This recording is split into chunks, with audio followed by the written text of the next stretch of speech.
الحمد لله نحمده ونستعينه ونستغفره ونؤمن به ونتوكل عليه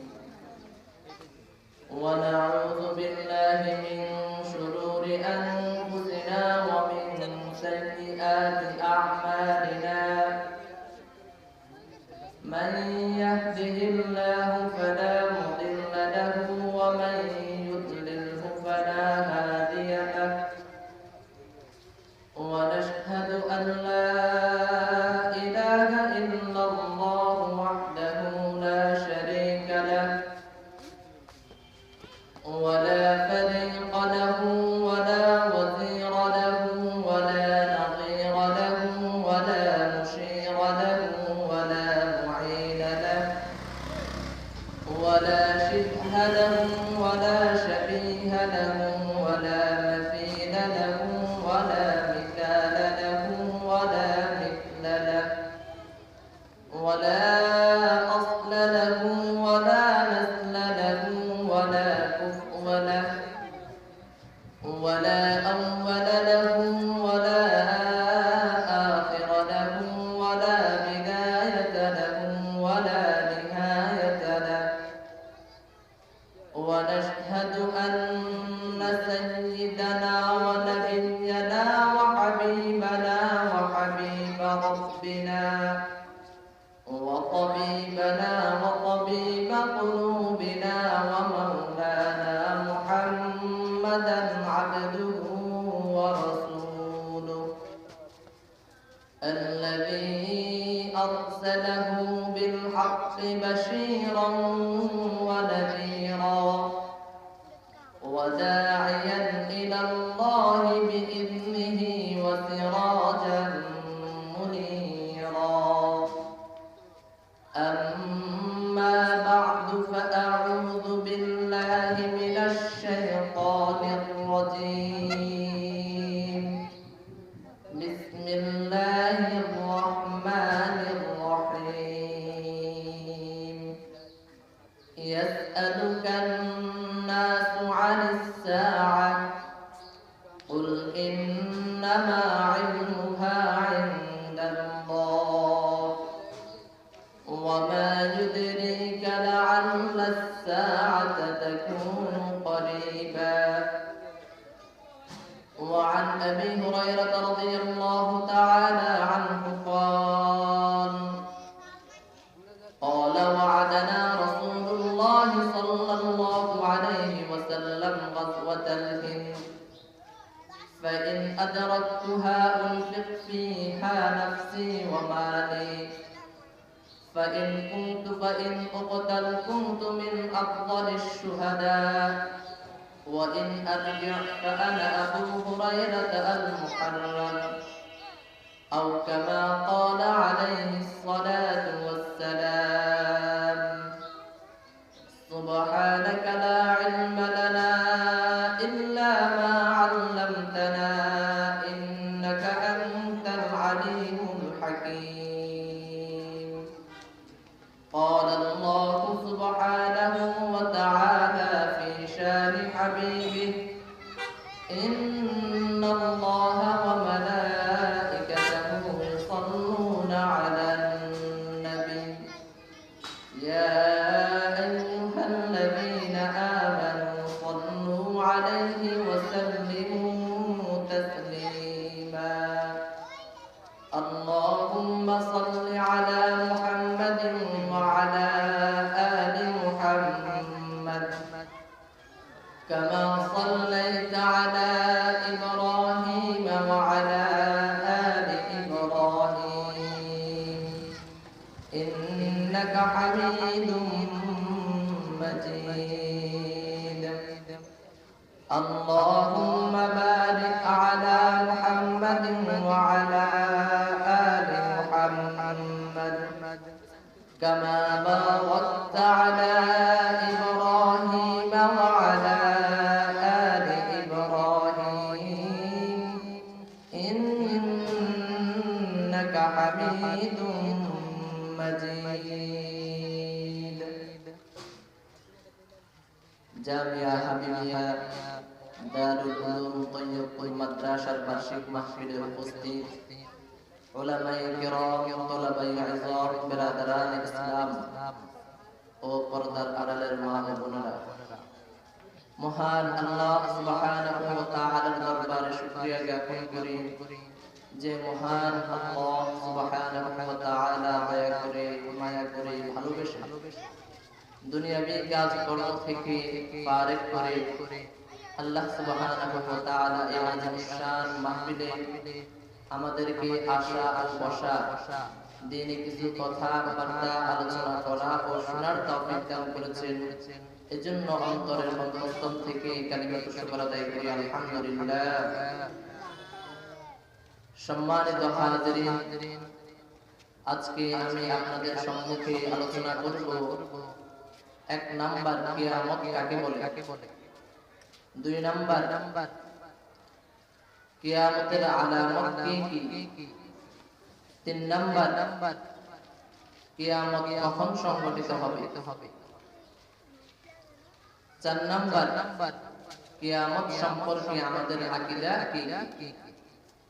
এক নাম্বার হলো কিয়ামত কাকে বলে, কিয়ামতের সংজ্ঞা সম্পর্কে, কিয়ামতের পরিচয় সম্পর্কে তাফসীরে রুহুল মাআনি 5 নম্বর খণ্ড 122 নম্বর পৃষ্ঠার মধ্যে আল্লামা মাহমুদ আলুসি রাহমাতুল্লাহি আলাইহি বলেছেন, ওয়া তুতলাকু ফি উরফিশ শরঈ আলা ইয়াউমি মাউতিল খালকি ওয়া আলা ইয়াউমি কিয়ামিন নাসি লিরাব্বিল আলামিন। কিয়ামত বলা হয় ওই দিনকে যে দিন সকল সৃষ্টিকুল ধ্বংস হয়ে যাবে। সকল সৃষ্টিকুল ধ্বংস হয়ে যাওয়ার পরে রব্বুল আলামিন, যিনি সকল সৃষ্টি জগতের সৃষ্টিকর্তা, সেই সৃষ্টিকর্তার সম্মুখে সকল মানুষকে দণ্ডায়মান হতে হবে। এটি হলো কিয়ামতের পরিচয়। দ্বিতীয় নম্বর হলো কিয়ামত সম্পর্কে আমাদের আকীদা বিশ্বাস কি কি। কিয়ামত সম্পর্কে আমাদের আকীদা বিশ্বাস হলো চারটি। এক নম্বর আকীদা বিশ্বাস সম্পর্কে আল্লাহ সুবহানাহু ওয়া তাআলা সূরাতুল কসসের 88 নম্বর আয়াতের মধ্যে বলেছেন, আলা কুল্লু শাইইন হালিকুন ইল্লা ওয়াজহা লাহুল হুকমু ওয়া ইলাইহি তুরজাউন। কিয়ামত সম্পর্কে আমাদের এক নম্বর আকীদা হলো আল্লাহ সুবহানাহু ওয়া তাআলা যাহা কিছু সৃষ্টি করেছেন, আমরা দুই চোখে যাহা কিছু দেখি কিংবা না দেখি, সব কিছু একদিন ধ্বংস হয়ে যাবে। আসমান আমরা দেখি, জমিন আমরা দেখি, চন্দ্র সূর্য আমরা দেখি, পাহাড় পর্বত আমরা দেখি, নদী নালা আমরা দেখি, যাহা কিছু আমরা দেখি আর যাহা কিছু আমরা দেখি না, সব কিছু একদিন ধ্বংস হয়ে যাবে। থাকবে একমাত্র আল্লাহ সুবহানাহু ওয়া তাআলা। কিয়ামত সম্পর্কে দ্বিতীয় নম্বর আকীদা সম্পর্কে আল্লাহ সুবহানাহু ওয়া তাআলা সূরাতুল মুমিনুনের 16 নম্বর আয়াতে বলেন, সুম্মা ইন্নাকুম ইয়াওমাল কিয়ামাতি তুবআতুন। পৃথিবীর সব কিছু ধ্বংস হয়ে যাওয়ার পরে একদিন সকল মানুষকে মহান আল্লাহ সুবহানাহু ওয়া তাআলা কিয়ামতের মাঠে পুনরুত্থান করবেন। সকল মানুষ, সকল সৃষ্টিজীব একদিন কিয়ামতের মাঠে আল্লাহ সুবহানাহু ওয়া তাআলার সম্মুখে দণ্ডায়মান হতে হবে। এটি হলো কিয়ামতের দ্বিতীয় নম্বর আকীদা বিশ্বাস। কিয়ামতের তৃতীয় নম্বর আকীদা বিশ্বাস সম্পর্কে আল্লাহ সুবহানাহু ওয়া তাআলা সূরাতুল গাশিয়ার 26 নম্বর আয়াতে বলেন, সুম্মা ইন্না আলাইনা হিসাবাহুম। যখন আল্লাহ সুবহানাহু ওয়া তাআলা কিয়ামতের দিন সমস্ত মানুষকে পুনরায় উঠাইবেন, সেই দিন প্রত্যেকটা মানুষ আল্লাহ সুবহানাহু ওয়া তাআলার কাছে তার পুরো জীবনের হিসাব নিকাশ দিতে হবে। দুনিয়ার জীবনে সে কি পরিমাণ আমল করেছে, দুনিয়ার জীবনে সে কি পরিমাণ আল্লাহ সুবহানাহু ওয়া তাআলার নাফরমানি করেছে, তার জীবন যৌবন কিভাবে কাটিয়েছে? আল্লাহ সুবহানাহু ওয়া তাআলার ইবাদত বন্দেগি কাটিয়েছে নাকি আল্লাহ সুবহানাহু ওয়া তাআলার নাফরমানিতে কাটিয়েছে? পুরা জীবনের হিসাব নিকাশ আল্লাহ সুবহানাহু ওয়া তাআলার দরবারে দিতে হবে। এটি হলো কিয়ামত সম্পর্কে তৃতীয় নম্বর আকীদা। কিয়ামত সম্পর্কে চতুর্থ নম্বর আকীদা হলো আল্লাহ সুবহানাহু ওয়া তাআলা সূরাতুল হুদের 106 এবং 108 নম্বর আয়াতে বলেন, فَأَمَّا الَّذِينَ شَقُوا فَفِي النَّارِ لَهُمْ فِيهَا زَفِيرٌ وَشَهِيقٌ وَأَمَّا الَّذِينَ سُعِدُوا فَفِي الْجَنَّةِ خَالِدِينَ فِيهَا। কিয়ামতের চতুর্থ নম্বর আকীদা সম্পর্কে মহান আল্লাহ সুবহানাহু ওয়া তাআলা বলেন, হিসাব নিকাশের পরে যাদের নেক আমল বাড়ি হবে তাদেরকে আল্লাহ সুবহানাহু ওয়া তাআলা জান্নাতে দিবেন, তারা পুরো জীবন স্থায়ীভাবে জান্নাতে থাকবে। আর যাদের বদ আমল বেশি হবে, বদ আমলের পাল্লা ভারী হবে, নেক আমলের পাল্লা কমে যাবে, আল্লাহ সুবহানাহু ওয়া তাআলা তাদেরকে জাহান্নামে দিবেন আর তারা পুরো জীবন স্থায়ীভাবে জাহান্নামে থাকবে। এই চারটি হলো কিয়ামত সম্পর্কে আকীদা।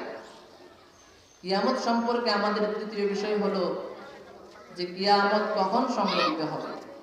কিয়ামত কখন সংঘটিত হবে এই সম্পর্কে সাইয়্যিদুনা হযরতে জিবরিল আলাইহিস সালাতু ওয়াস সালাম মুহাম্মদ আরবি সাল্লাল্লাহু আলাইহি ওয়াসাল্লামকে যখন জিজ্ঞাসা করছেন মাতা তাকুমুস সাআহ, সাইয়্যিদুনা হযরতে জিবরিল আলাইহিস সালাতু ওয়াস সালাম আল্লাহ রাসূলকে জিজ্ঞাসা করলেন, ইয়া রাসূলুল্লাহ, কিয়ামত কখন সংঘটিত হবে? তখন আল্লাহর নবী মুহাম্মদ আরবি সাল্লাল্লাহু আলাইহি ওয়াসাল্লাম বলেন, মাল মাসউলু আনহা বিআ'লামা মিনাস সাইল। হে জিবরিল, কিয়ামত সম্পর্কে তুমি আমাকে জিজ্ঞাসা করেছো, কিয়ামত কখন সংঘটিত হবে এটি যেমন তুমি জানো না তেমন আমিও জানি না। না জানার ক্ষেত্রে আমি আর তুমি সমান, আমিও জানি না তুমিও জানো না। তবে কিয়ামত সম্পর্কে আল্লাহ রাসূল মুহাম্মদ আরবি সাল্লাল্লাহু আলাইহি ওয়াসাল্লাম অনেকগুলো আলামত বলে দিয়েছেন যে আলামতগুলো সংঘটিত হয়ে যাওয়ার পর কিয়ামত কায়েম হবে। শাইখ মুহাম্মদ ইবনে আব্দুর রহমান আরিফি দামাত বারাকাতুহু তিনি নিহায়াতুল আলম গ্রন্থে কিয়ামতের ছোট আলামত লিখেছেন 131টি। কিয়ামতের বড় বড় আলামত হচ্ছে 10টি। মোট 141টি কিয়ামতের আলামত সংঘটিত হয়ে যাওয়ার পর কিয়ামত কায়েম হবে। এই কিয়ামত কখন হবে আলামত বর্ণনা আছে, কিভাবে হবে সেটাও বর্ণনা আছে। তবে কিয়ামত কখন হবে সেটা কেউ জানে না। কিয়ামত কখন হবে সেটা যেমন কেউ জানে না, কিয়ামতের মতো এমন আরো 4টা বিষয় আছে যেগুলা পৃথিবীর কেউ জানে না, স্বয়ং নবী রাসূলগণও জানে না, একমাত্র আল্লাহ সুবহানাহু ওয়া তাআলা জানেন। হযরতে ইমাম মালিক রাহমাতুল্লাহি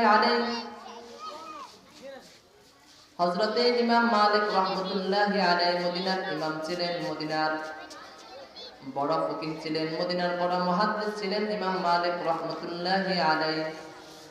তিনার জীবনের তামান্না ছিল যে পবিত্র ভূমি মদিনাতে মুহাম্মদ আরবি সাল্লাল্লাহু আলাইহি ওয়াসাল্লামের মৃত্যু হয়েছে এবং মুহাম্মদ আরবি সাল্লাল্লাহু আলাইহি ওয়াসাল্লামকে দাফন করা হয়েছে। সেই পবিত্র ভূমি মদিনাতুল মুনাওয়ারার মধ্যে আমি মালিকের যেন মৃত্যু হয় এবং আমি মালিককে যেন দাফন করা হয়। ইমাম মালিক রাহমাতুল্লাহি আলাইহি এই তামান্নার কারণে তিনার দিলের ভিতরে আশা ছিল তিনি হজ করবেন, নফল হজ করবেন। কিন্তু তিনি যদি মদিনাতুল মুনাওয়ারা থেকে বের হন মক্কার উদ্দেশ্যে, যদি মক্কাতে তিনার মৃত্যু হয়ে যায় তাহলে তিনাকে তো মদিনাতুল মুনাওয়ারাতে দাফন করা হবে না। এজন্য তিনি কখনো মৃত্যুর ভয়ে মদিনা থেকে কখনো বের হতেন না। এইভাবে দিলের ভিতরে তিনি মদিনার ভালোবাসা রাখেন, মদিনার প্রতিটি বালুকণার সাথে তিনার ভালোবাসা থাকে। একদিন তিনি মুহাম্মদ আরবি সাল্লাল্লাহু আলাইহি ওয়াসাল্লামকে স্বপ্নে দেখলেন। স্বপ্নে দেখার পরে মুহাম্মদ আরবি সাল্লাল্লাহু আলাইহি ওয়াসাল্লামকে ইমাম মালিক রাহমাতুল্লাহি আলাইহি জিজ্ঞাসা করলেন, ইয়া রাসূলুল্লাহ, আমি দুনিয়াতে আর কত বছর হায়াত পাবো? হে আল্লাহর রাসূল, আমি দুনিয়াতে আর কত বছর হায়াত পাবো? যদি আপনি আমার হায়াতের কথা বলে দেন তাহলে আমি যদি হায়াত বেশি বছর পাই তাহলে আমি মক্কা থেকে হজ করে আসবো। আল্লাহ রাসূল মুহাম্মদ আরবি সাল্লাল্লাহু আলাইহি ওয়াসাল্লাম হযরতে ইমাম মালিক রাহমাতুল্লাহি আলাইহিকে 5টি আঙ্গুল দেখাইলেন। 5টি আঙ্গুল দেখানোর পরে ইমাম মালিক রাহমাতুল্লাহি আলাইহির ঘুম ভেঙে যায়। ইমাম মালিক রাহমাতুল্লাহি আলাইহি বুঝতে পারলেন না আল্লাহ রাসূল যে তিনাকে 5টি আঙ্গুল দেখাইছেন, এই 5টি আঙ্গুল দ্বারা 5 দিন উদ্দেশ্য নাকি 5 সপ্তাহ উদ্দেশ্য নাকি 5 মাস উদ্দেশ্য নাকি 5 বছর উদ্দেশ্য তিনি বুঝতে পারলেন না। এজন্য তৎকালীন সময়ের সবচেয়ে বড় মুআব্বির, যিনি স্বপ্নের ব্যাখ্যাদাতা, মুহাম্মদ ইবনে সিরিন রাহমাতুল্লাহি আলাইহির কাছে তিনার খাদেমকে পাঠিয়েছেন, যাও মুহাম্মদ ইবনে সিরিনের কাছে আমার স্বপ্নের ব্যাখ্যাটা জেনে আসো। ইমাম মালিক রাহমাতুল্লাহি আলাইহি যখন তিনার খাদেমকে পাঠালেন মুহাম্মদ ইবনে সিরিনের কাছে তিনার স্বপ্নের ব্যাখ্যা জানার জন্য, মুহাম্মদ ইবনে সিরিনের কাছে স্বপ্নের ব্যাখ্যা দেওয়ার জন্য যে খাদেমকে পাঠিয়েছেন সেই খাদেমকে বলে দিয়েছেন, তুমি মুহাম্মদ ইবনে সিরিনের কাছে আমার স্বপ্নের ব্যাখ্যা জানবা, তবে তুমি আমি যে এই স্বপ্ন দেখেছি আমার কথা তুমি মুহাম্মদ ইবনে সিরিনের কাছে বলবে না। খাদেম যখন মুহাম্মদ ইবনে সিরিনের কাছে গিয়ে বলল যে একজন লোক স্বপ্নে দেখেছে মুহাম্মদ আরবি সাল্লাল্লাহু আলাইহি ওয়াসাল্লামকে স্বপ্নে দেখেছে। স্বপ্নে দেখার পরে মুহাম্মদ আরবি সাল্লাল্লাহু আলাইহি ওয়াসাল্লামকে জিজ্ঞাসা করেছে, ইয়া রাসূলুল্লাহ আমি আর কত বছর হায়াত পাবো? মুহাম্মদ আরবি সাল্লাল্লাহু আলাইহি ওয়াসাল্লাম স্বপ্নের মধ্যে তাকে বলেছেন, তুমি 5টি আঙ্গুল দিয়ে ইশারা করেছেন তুমি 5 হায়াত পাবে। 5 দ্বারা কি উদ্দেশ্য তিনি বুঝতে পারেন না। এখন আপনার কাছে স্বপ্নের ব্যাখ্যার জন্য পাঠিয়েছে, আপনি বলুন যে এই ব্যক্তিকে আল্লাহ রাসূল যে 5 দেখাইছেন এই 5 দ্বারা কি উদ্দেশ্য? 5 মাস উদ্দেশ্য নাকি 5 বছর উদ্দেশ্য, না 5 সপ্তাহ উদ্দেশ্য, না 5 দিন উদ্দেশ্য, না 5 মিনিট উদ্দেশ্য?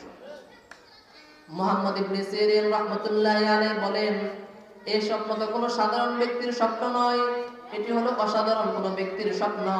এটিতে কোনো ছোট আলেম স্বপ্ন দেখতে পারে না। তুমি বলো, নাম বলো, কে এই স্বপ্ন দেখেছে? খাদেম বলে, আমাকে নাম বলার জন্য নিষেধ করেছে।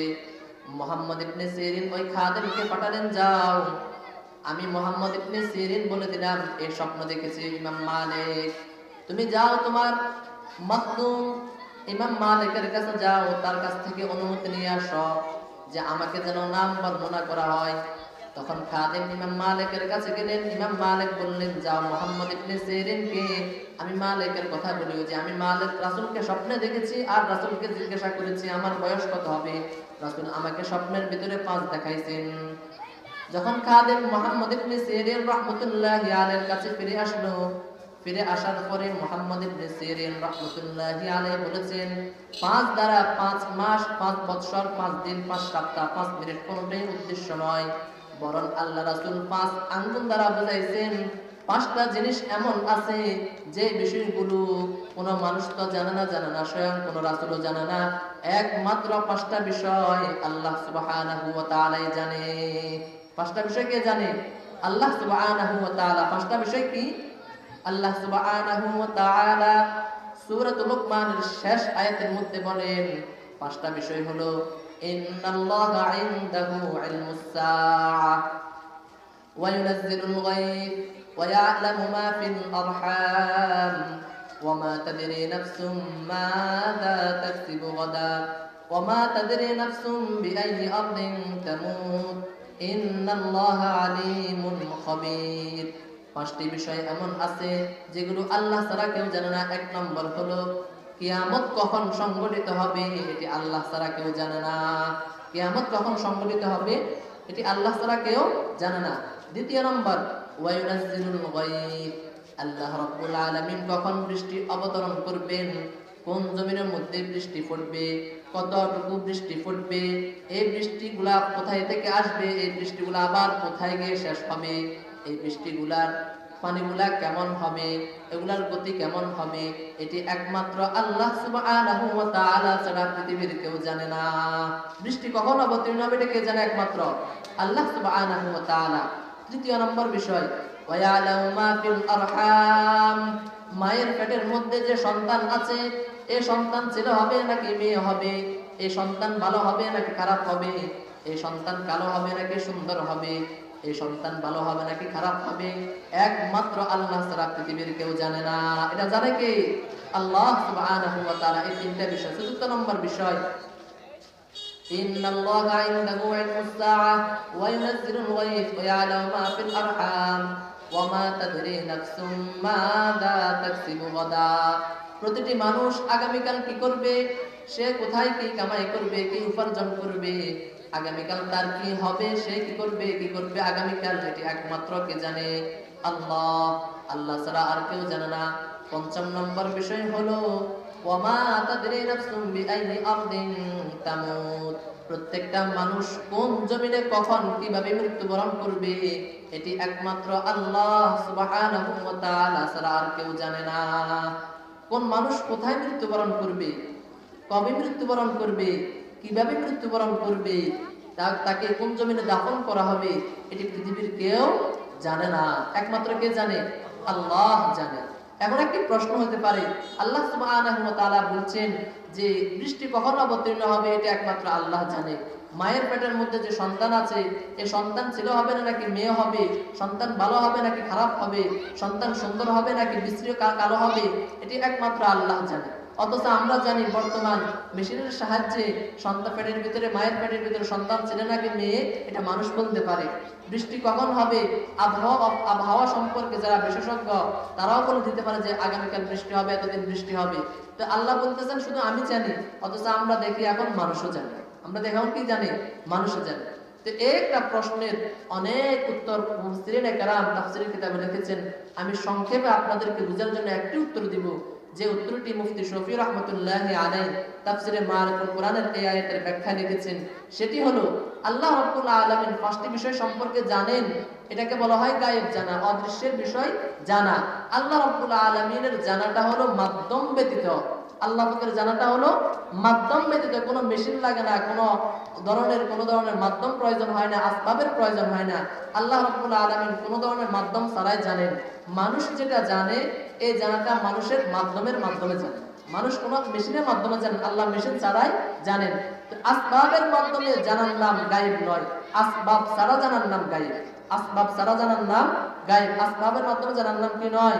গায়েব নয়। এটা হলো এক নম্বর উত্তর। দ্বিতীয় নম্বর উত্তর হলো আল্লাহ রাব্বুল আলামিন যে জানেন এই জানাটা হলো ইয়াকিন, কোনো ধরনের ভুল নাই। আল্লাহ জানার মধ্যে কোনো কি নাই? ভুল নাই। কিন্তু আবহাওয়া অফিসওয়ালারা যারা যেটা জানে, ডাক্তাররা মেশিনের সাহায্যে যে সন্তানের কথা জানে, তাদের জানার ভিতরে ভুল হইতে পারে। তাদের জানার ভিতরে কি হয়? ভুল হয়। তাদের জানাটা ইয়াকিন নয়, এদের মধ্যে ভুল হয়। আল্লাহ জানার মধ্যে কি হয় না? ভুল হয় না। তো পাঁচটি বিষয় এমন যেগুলো সম্পর্কে একমাত্র আল্লাহ রাব্বুল আলামিন জানেন, আর কেউ জানে না। এটার মধ্যে একটি আছে কিয়ামত। এটার মধ্যে কি আছে? একটি কিয়ামত আছে, যে কিয়ামত কখন সংঘটিত হবে। তো কিয়ামত কখন সংঘটিত হবে রাসূল আরবি সাল্লাল্লাহু আলাইহি ওয়াসাল্লাম হাদিসের মধ্যে এই কথা বলেন নাই। তবে কিয়ামত সংঘটিত হওয়ার পূর্বে রাসূল আরবি সাল্লাল্লাহু আলাইহি ওয়াসাল্লাম বলেছেন অনেকগুলো আলামত দেখা দিবে। অনেকগুলো কি দেখা দিবে? আলামত দেখা দিবে। তার মধ্য থেকে 141টি আলামতের মধ্যে থেকে আমি আপনাদের সম্মুখে মাত্র একটি আলামত সম্পর্কে আলোচনা করব। কয়টি আলামত? একটি আলামত সম্পর্কে। এই আলামত সম্পর্কে সাইয়্যিদুনা হযরতে আবু হুরায়রা রাদিয়াল্লাহু তাআলা আনহু বলেন, ওয়াদানা রাসূলুল্লাহ সাল্লাল্লাহু আলাইহি ওয়াসাল্লাম গাজওয়াতাল হিন্দ। আল্লাহর নবী মুহাম্মদ আরবি সাল্লাল্লাহু আলাইহি ওয়াসাল্লাম আমাদেরকে প্রতিশ্রুতি দিয়েছেন হিন্দুস্তানের মধ্যে একটি মহাযুদ্ধ হবে। হিন্দুস্তানের মধ্যে একটি কি হবে? মহাযুদ্ধ হবে। ঐতিহাসিক এক মহাযুদ্ধ হবে হিন্দুস্তান। হিন্দুস্তান কাকে বলে? বাংলাদেশ, ভারত, পাকিস্তান, শ্রীলঙ্কা, নেপাল, ভুটান, এই সকল রাষ্ট্রগুলোকে হিন্দুস্তান বলা হয়। আল্লাহ রাসূল মুহাম্মদ আরবি সাল্লাল্লাহু আলাইহি ওয়াসাল্লাম হযরতে আবু হুরায়রা রাদিয়াল্লাহু তাআলা আনহু বলেন যে আল্লাহর নবী আমাদেরকে হিন্দুস্তানের মধ্যে বাংলাদেশ, ভারত, পাকিস্তান, নেপাল, ভুটান ইত্যাদি রাষ্ট্রের ভিতরে এক মহাযুদ্ধ হবে মুসলিমদের সাথে অমুসলিমদের মাঝে, মুসলিম অমুসলিমদের মাঝে একটি মহান ঐতিহাসিক যুদ্ধ হবে। এই যুদ্ধকে বলা হয় আরবিতে গজওয়াতুল হিন্দ,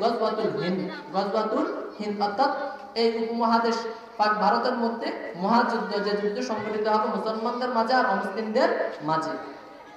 হযরত আবু হুরায়রা রাদিয়াল্লাহু তাআলা আনহু বলেন, ফাইন আদরাকতুহা উনফিক ফিহা নাফসি ওয়া মালি, আমি যদি সেই ভারতের, সেই বাংলাদেশ, সেই পাকিস্তান, নেপাল, ভুটানের এই যুদ্ধ আমি পেয়ে যাই, গুজওয়াতুল হিন্দ, ভারতের গুজওয়াতুল হিন্দ, এই সকল রাষ্ট্রের এই যুদ্ধ যদি আমি পেয়ে যাই, তাহলে আমি আবু হুরায়রা এই যুদ্ধের মধ্যে আমার মাল, আমার জান সবকিছু আমি ব্যয় করে দিব। আমি আবু হুরায়রা আমার জানও এই যুদ্ধের মধ্যে ব্যয় করে দিব, আমার সম্পদে ব্যয় করে দিব। অন্য হাদিসের মধ্যে আবু হুরায়রা বলেন, আমার নতুন পুরাতন যত সম্পদ আছে সমস্ত সম্পদ আমি আমার এই যুদ্ধের মধ্যে, হিন্দুস্তানের এই যুদ্ধের মধ্যে আমি কি করে দিব? ব্যয় করে দিব।